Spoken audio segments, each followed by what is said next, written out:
This is your coffee break.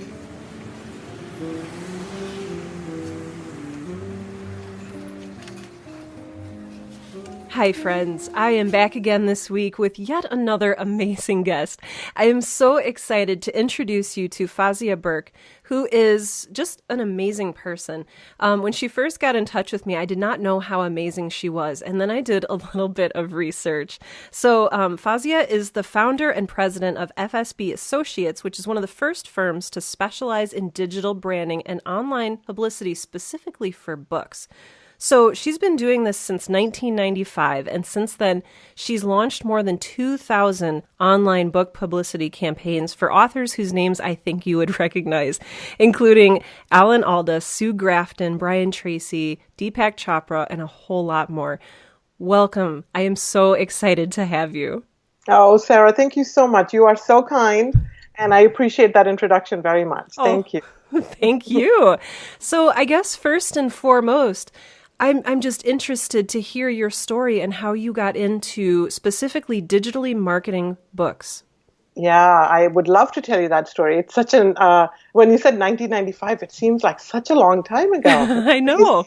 And my company just celebrated our 21st birthday, which means my staff says that it means we can drink at work now. So I don't know if that's official rule or not, but it seemed like a good idea. Congratulations. That's incredible. It is pretty fun. Yeah, it's been a while. So I started my career in, what most English majors do when they graduate college is find a low-paying job in book publishing. So yes. So I honored that career, that path, and found a job in book publishing, and then I moved around. Had different positions in marketing departments in book publishing. I was working at John Wiley, and then I worked at Henry Holt. And when I was at Holt, I had a colleague of mine who one day called me over and said he wanted to show me something on his screen, and he showed me the internet for the first time. And I know that whole experience of what it was like, and I walked over to his desk and he had a document. It looked like a document on his screen, and there was a word underlined, and he said, "Click that." And that was a time when we didn't know we clicked underlined things. Right. And I just thought, that's so bizarre. And I clicked it, and we went to a French-speaking site. It was all in French, and I just thought that was the most magical experience of my life. And I just told him, I said, "What just happened?" And he was like, "Yeah, that's the web." And that was sort of my love affair with the web. It started with that one click. I absolutely fell in love with the idea of this connectivity and, talking to people from everywhere in every direction. And it was just really fascinating for me. But I was working in a very traditional company, doing a very, marketing books in a very traditional way. And there wasn't really a whole lot of time, extra time to just be experimenting online, which is really all I needed to do because I didn't know anything about it. Yeah. So I was so fascinated by it. I mean, it seemed like for the first time I could talk to people. In marketing, we weren't able to talk to people before then. We talked to what I call gatekeepers, the producers or the bookstore buyer or, someone who basically connected with the consumers, but it wasn't us. And so the fact that I could talk and touch consumers was just incredibly exciting for me. So I took a huge, crazy leap of faith and decided to quit my job at Henry Holt, a company I absolutely loved, in fact, still love, a boss I absolutely loved, and decided I wanted to try whatever this thing was. And I was really lucky. Holt actually hired me as a consultant before I left the company, yes, which was a good start to a company. Yeah. Without having any plan. And the first book that I ever promoted was a bilingual children's nursery book. And I did that one for free because I didn't know what I was doing. So I said, okay, just give me the books and let me see if I can make this work. And that was how it all kind of grew. And, at that time online, the people who have been there from the beginning know what a collaborative, exciting, fun time it was. Everybody was talking to each other. We were all exchanging information. We were, sharing resources. it was the most incredible time of my career to just be discovering and experiencing things and making mistakes and apologizing. So that's kind of how the company began, its humble beginnings. And then from then on, I just, we got lucky with one project and then another project and then another project, and we started hiring people. I made an offer to my husband that he couldn't refuse, so he quit his publishing job and joined me. So it's been an amazing journey. And then one time, I just thought, websites were such a cool thing, and authors didn't have them. And I remember I was in a meeting, we were discussing how to promote Sue Grafton. And I just sat there in this meeting and said, we should do a website for her. No one had a website. No authors had a website then. And the publisher looked at me and he said, thought about it for a second and said, okay, you do that. And the meeting kept going on. And I was sitting in that chair going, no, not me. Like, I don't know how to do this. Like, someone else. I just came up with the idea. See, that's all it is. So it was really incredible to get a project without really knowing how to do the project. Right. And I went home and I told my husband, and he was like, I think we can figure it out. So we did. We figured out how to do a website, launched Sue Grafton's website, which is quite the coup for a small company to launch the website career, basically, with a New York Times #1 best-selling author. Yeah. And we just did the revision to her site for the 4th time. So it was really, really great. And at that time, the New York Times actually covered the idea that authors now have websites with her website. So there was a story in the New York Times about Sue Grafton's website as things authors do now. Wow. So that's my little background history. But along the way, I've just had a tremendous amount of luck and lots of people trusting me with their very important books. So it has helped me a lot, and I've grown from there. But those were the humble beginnings of me going, no, I don't know how to do this. I love that, though. I love that even though you felt that I have no idea what I'm doing, I don't know how to make a website, I love that you decided to do it anyway. That is beautiful. Oh, it's crazy and it's beautiful, yes. And I tell people all the time to just take chances because, you never know where things are going to lead. You never really know. So, yeah, it was fun to experiment and learn. Thankfully, I didn't make too major mistakes, so that was good. Oh, I love this. I latched on to something that you said a little bit earlier about the initial days of the web being very collaborative. Do you feel like it's changed? Like it's not like that anymore? Or can you talk a little bit about that? Yeah, I think that's a really good point. I think it is in some ways, but I think, there's obviously, lots of studies about the impact of internet and the impact of social media and, how lots of authors complaining about how social media distracts them from writing. And so I think all those things are valid now that we're, 20 some years into our web life. Mm-hmm. But at that time, it was completely new, so none of us had any of that angst. Mm-hmm. It was all optimism. It was 100% optimism. Now I feel like it's a lot of optimism, but there's a lot of, angst about it. And there's a lot of, good research that's been done about the impact all of this is having on us and our kids. And it's all valid. And I'm totally all about, knowing all of those things. But at that time, so we were just happy and joyful about this experience and about the interaction. And there wasn't any kind of hesitation about, is this the right thing or not? We were just talking to each other for the first time across state lines and across country lines and across media and across subject categories. Everybody was just trying to learn. We were trying to learn and absorb as much as possible, as quickly as possible. And it was 100% optimism. Yeah, it was really a wonderful time. I hope that things can become like that again. I don't know what would bring about that, but my gosh, what an awesome legacy to have in front of your company.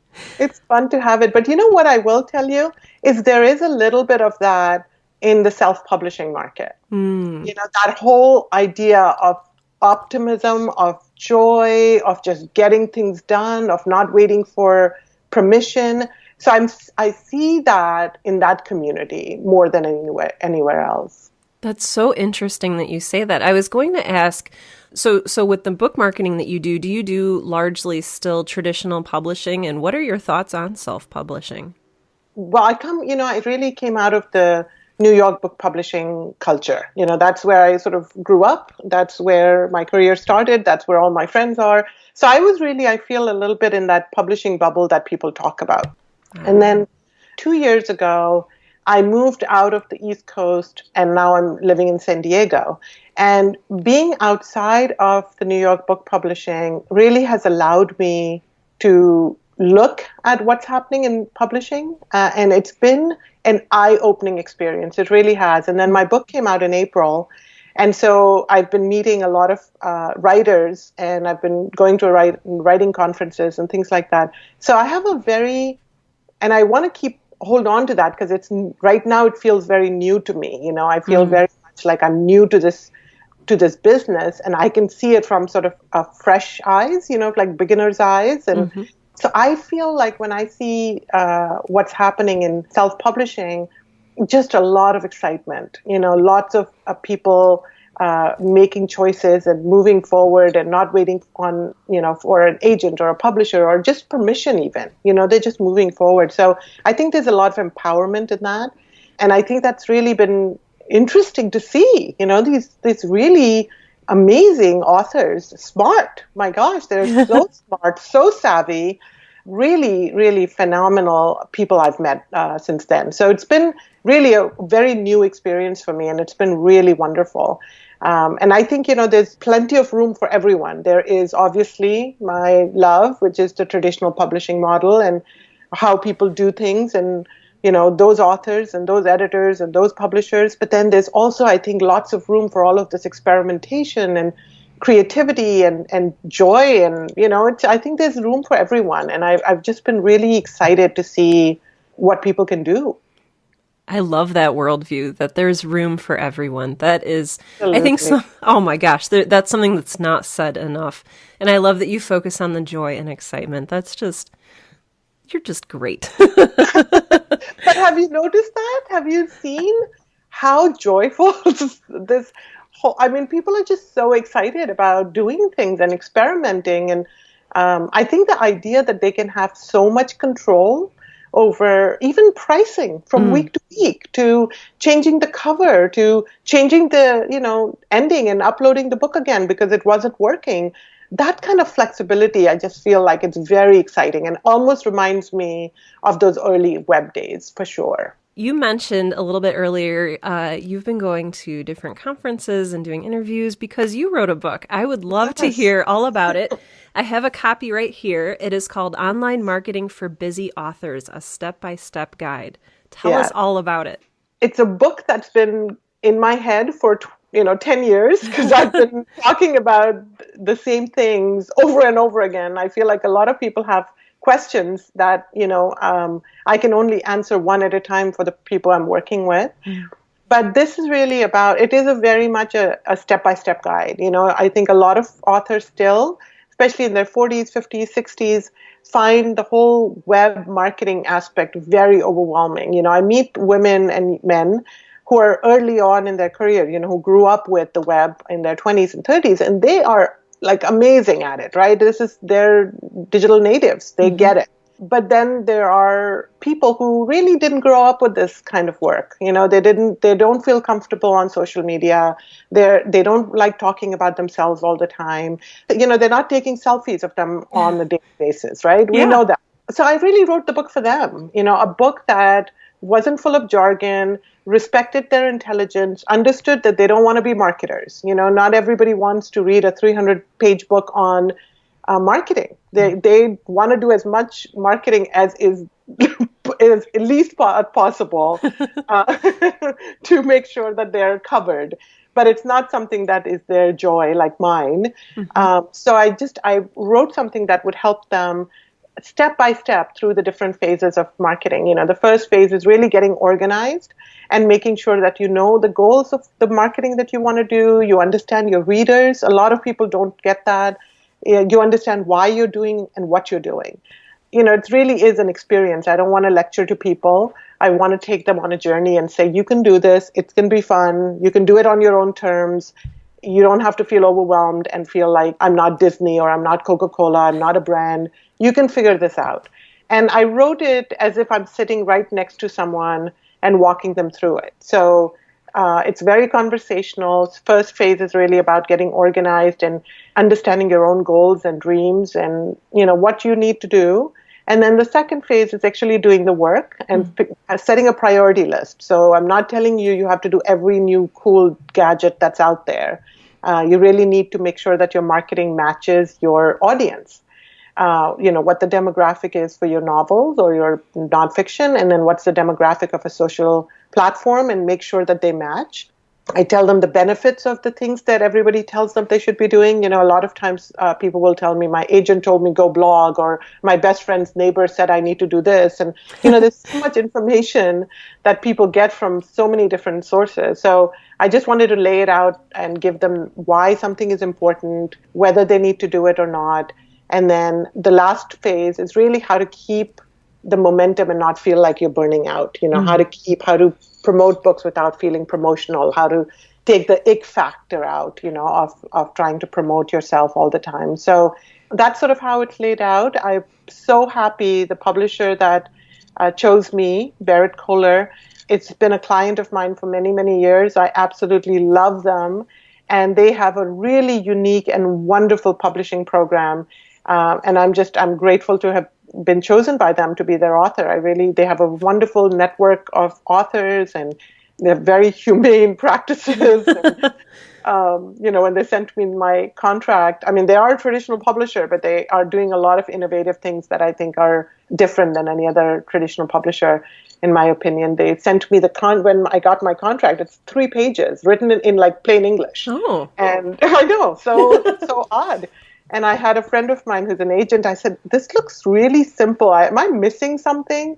And I sent it to her, and she wrote back. She goes, where's the rest of it? I said, this is it. This is all they sent me. So there was a lot of terms in it that are very author friendly. And so I was really excited to have that support and to be working with them. And that's sort of how it came about. They asked me to write this book, and it was already half in my head because I've been answering the same questions. And it was a pleasure to put it down on paper. And, I'm pretty proud of it. I think it's really turned out well, and people seem to be responding well to it. So wonderful. Yeah. Well, congratulations. It's a beautiful book, and I think it's going to help a lot of people. I hope so. That's the game plan. Now I can, at least if they call me, I can say, okay, I have something you can do for $10. And then we can talk. Yes. So. Oh, that's awesome. So I'm curious. So is this the first book that you've written? Yes, ever. And actually, I was listening to a couple of your interviews, and when you were talking about the capital W writer and the lowercase w writer. Yeah. And because I never thought I was a writer, I've always had a very strong identity as a publicist and a marketer. I was at a gathering one day, and someone just said, I said something about, I was talking about going to a writer's conference, and they said, oh, are you a writer? And I said, no, I'm a publicist. And then I thought, well, I have a book coming out, so I guess I'm a writer. Yes. So I totally got that. And I was like, no, wait, I am a writer. Yes, I'm a writer. Yay, I'm so glad. But it was so funny that it's still, because it's my first book, and I always feel like it's not, writers are people who are writing like great American novels, who are like writing amazing, fiction or nonfiction, and like writing big books, like important books. And mine is like a manual, it's just to help people, and it's like a self-help book. And I felt like, that's not what they mean when they mean writer. But then I was listening to your podcast, and I was like, I'm totally a writer. Yes, I am. Yes. I mean, and it's going to help people. I mean, I think that that's one of the wonderful things about books and literature is that, whether it's Moby Dick or whether it's online marketing for busy authors, there's value in both. Yes, there is. But imagine having that line. Oh. It's 2 books together in one sentence. Oh. But, as an English major, I have so much respect for literary tradition, and I'm just so proud of being part of that, part of the industry, but also now being part of the writing community. I'm really proud of that. Excellent. I love it. Yes. Yeah. And I love that you're embracing your writerhood. Yes, getting there. So I'm so curious. You do a lot of work. You do a lot of things. You're very busy. How did you find time to write this book? My God. Well, it's so hard. It's so hard. I think, thankfully, I had written a lot of it, as people would ask me a question. Sometimes, like, I'd write these long email answers for something, so I had bones of it. And so once I set the time and the schedule, it sort of flew pretty easily.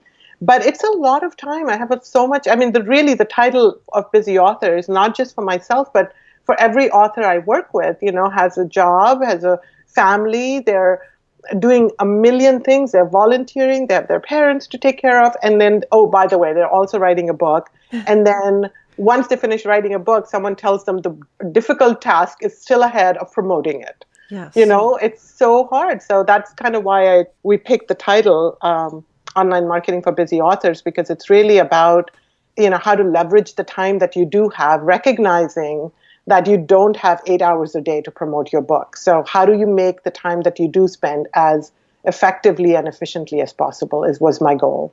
So how do you do that?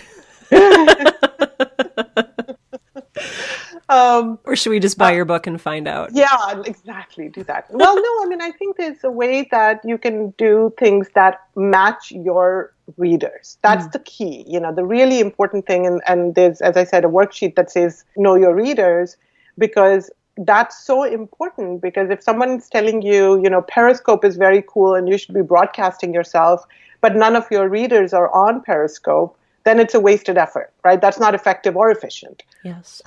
If you look at how popular Instagram is, and then you think about, okay, is that my audience? Are people on Instagram going to buy my book or will recommend my book? Are people on Facebook the people who are going to recommend my book and read my book? Are they on Twitter? Where are they? I think that's really important. And I have a few different ways that you can test that. Obviously, one of it is just doing the demographics of those networks and matching it to your readers and see if there's a match.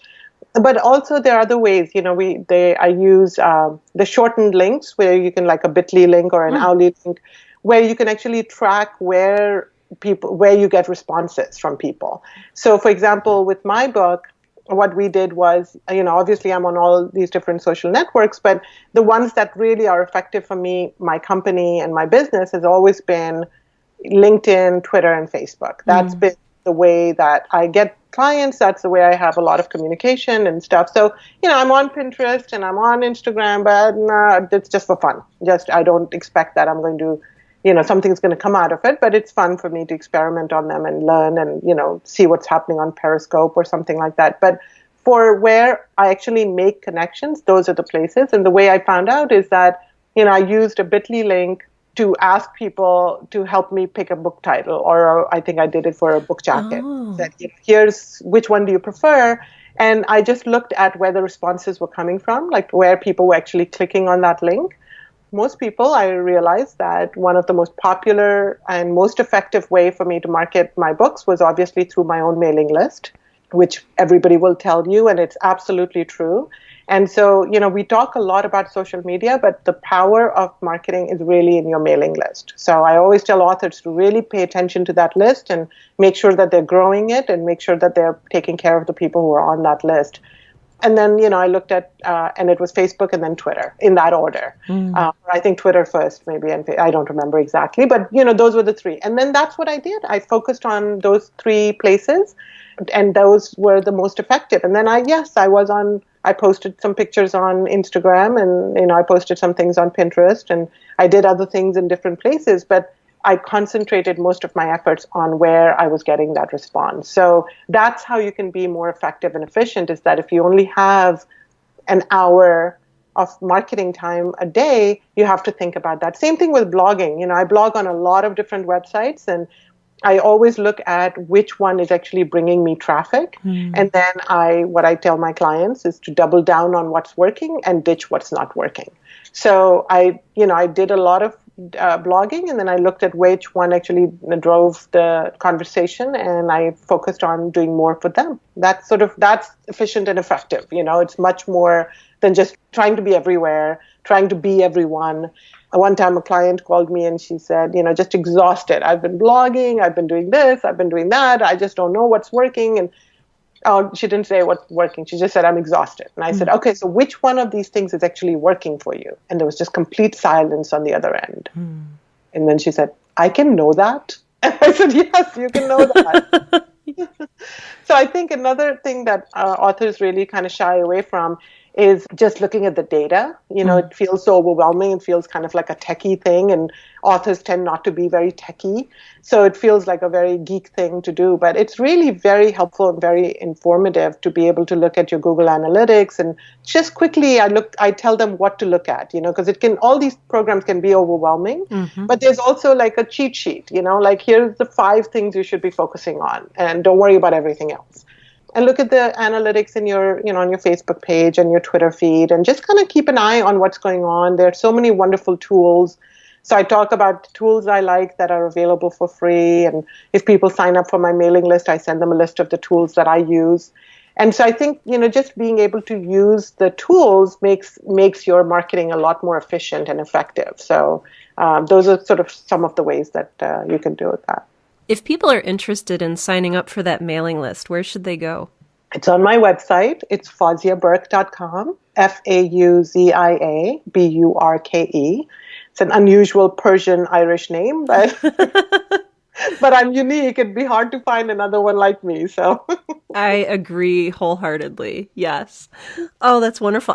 Do you have time just for one or two more questions? Of course, absolutely. Wonderful. This is so fun. Oh, good.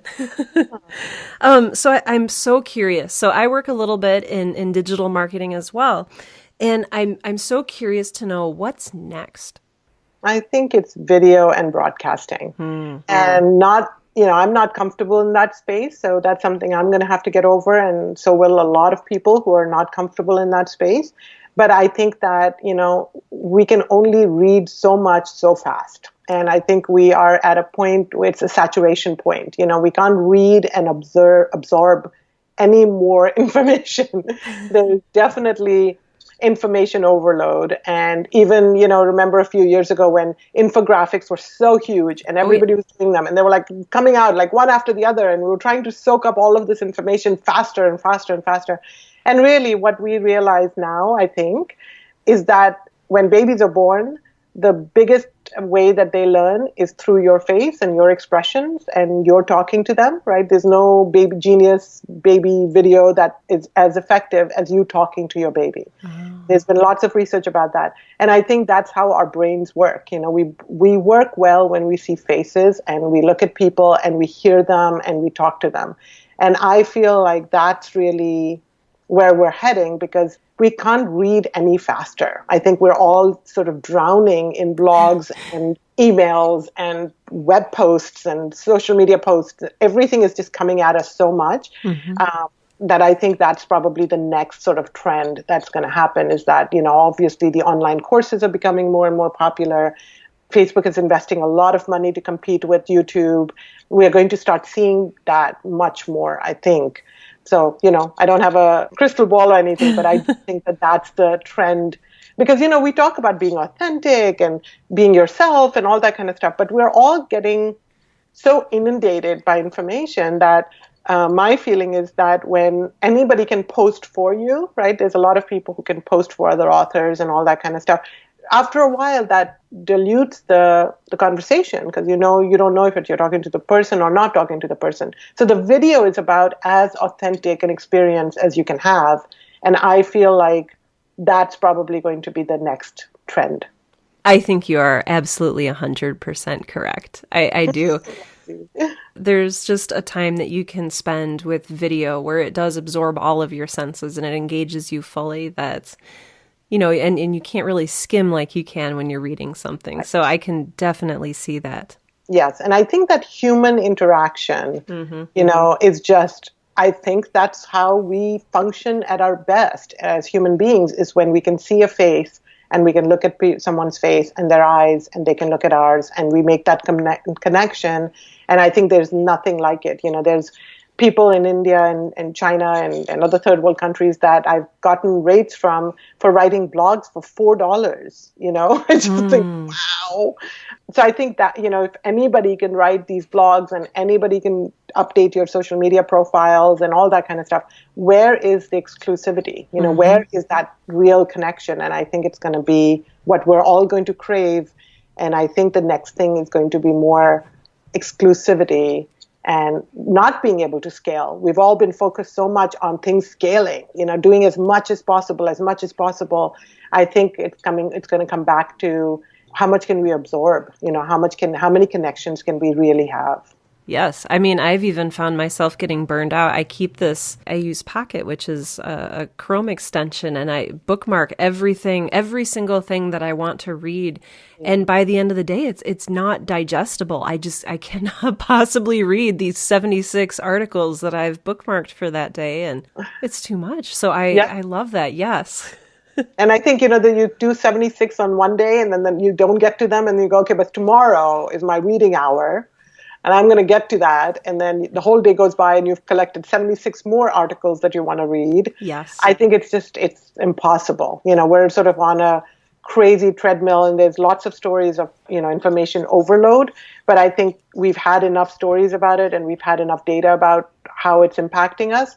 Now it's going to start changing. Like, people are going to start saying, I can't function this way. I can't do all this. So I think that's why the online courses are going to be really good too, because people can actually, set time aside, learn something from a human being, and not feel like you're always reading. Oh my gosh, absolutely. I have one more question for you. Yes. Yeah, this is so fun. Oh, good.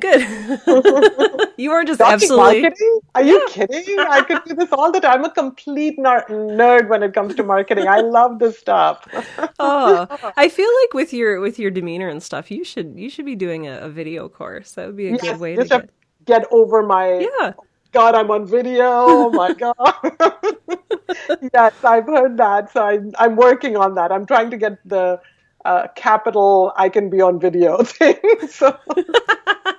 Video with a capital V. That's right. I love being in front of people. I speak all over at different conferences and large crowds. That doesn't intimidate me at all. But just, like everyone else, I see myself on video and I'm like, ooh, what's up with my hair? Why am I saying that? What's going on? So, I think the live thing is I can't hear myself. So, I'm fine with that. But then you look at yourself and it's like, whoa. So I have to get over that. I know. I'm working on it. No, that's very, I love that despite the fears, you're still willing to give it a try. I love that. Well, I hear sometimes when you hear the actors getting interviewed on TV for their movies, and people will say, oh, do you watch it? They're like, no, oh, no. I'm not doing that. That would drive me crazy. I would criticize myself. So I feel like I'm in good company. If they feel that way. Then, it's good enough for them. So that's right. If they're nervous, I can be nervous. So I'm working on it. My next project. Next self-improvement project, right? Yeah. Well, and you know what? That ties in with the last question that I wanted to ask you. And that is, what is next for you? Wow. What do I want to do when I grow up? Yes. I'm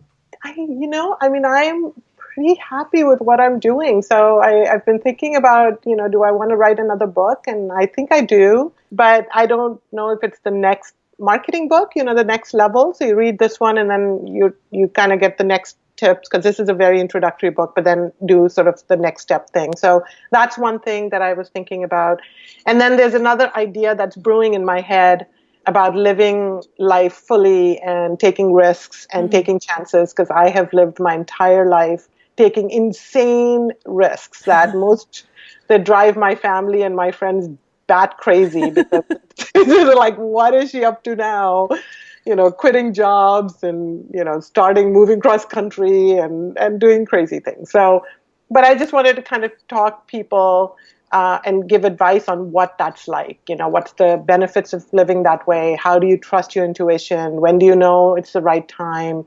When not to sit in the sidelines and just have your ideas be dreams and not really be able to execute them. So that sort of is very personal to me. It's a very personal book, and I would love to write that maybe. So that's sort of in my horizon. And then I do really want to work on some kind of a writing, whether it's an in-person course, which I would love because I actually like human beings and seeing real eyeballs. So I'm sort of developing a one-day workshop that I can attach to writers' conferences that I go to, or do something like that. So that sounds like a lot of fun. But of course, it would be crazy for me not to be thinking about an online course. So I'm working on that as well. But I'm pretty happy and pretty busy, as you pointed out.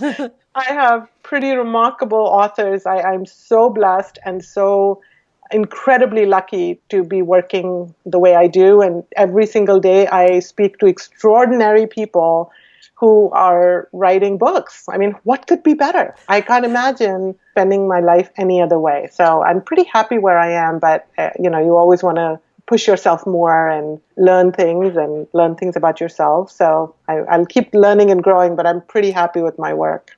What a wonderful tension to have, to be sort of in between loving what you do and seeking to continue to love what you do and continue to grow. Oh, thank you. Yeah. So I'm going to wrap things up by asking, where can people go to get your book? Anywhere. It should be everywhere. Of course, it's available in any bookstore. It has full distribution, so it should be in libraries and any independent bookseller that is your favorite. And there are links all over my website. The worksheet that I mentioned in the book, I've actually posted them for free on my website. You don't have to sign up for anything to get them. So if you go to my website, fauziaburke.com, right on the homepage, there is a link for the worksheets. So you can download the worksheets and start doing the work. And you can buy the book, obviously, anywhere, online, offline, anywhere. Fauzia, it has been... I had kind of a rotten day today, and talking to you, I'm smiling, and I'm feeling so inspired and rejuvenated. So I don't know. I feel like I've said this like 10 times, but you have just been wonderful. Thank you. I think it's you. You bring out the wonderful in everyone. Every interview I've heard of has been amazing, and people seem so inspiring, and either you pick the right people or you bring out the best in everyone. I think it's the latter. From experience, I can say that. So thank you for this opportunity. Thanks for the work you're doing. It's amazing. And, I'd love to talk to you. Maybe I can interview you on your show. Is that possible? Oh, we should set that up. That would be super fun. I would love that. I'm sure most people would love to know a little bit more about you. So I would love to have that opportunity. Yes, please. Let's do that. I will interview you on your show. How fun would that be? You can be the guest host. I love this. I like it. I'll be the guest host. I'll invite you. And I've never interviewed anyone. So if you give me that chance, I would love it. Okay. We will have to arrange this. In the meantime, it has just been just a pleasure to talk to you. Thank you for the work that you're doing. Thank you for using your smart brain to help people. You are awesome. Oh, thank you so much. You're pretty awesome yourself. Thanks so much for this opportunity and for, allowing me to talk to your listeners. And I hope that I was helpful. You absolutely were.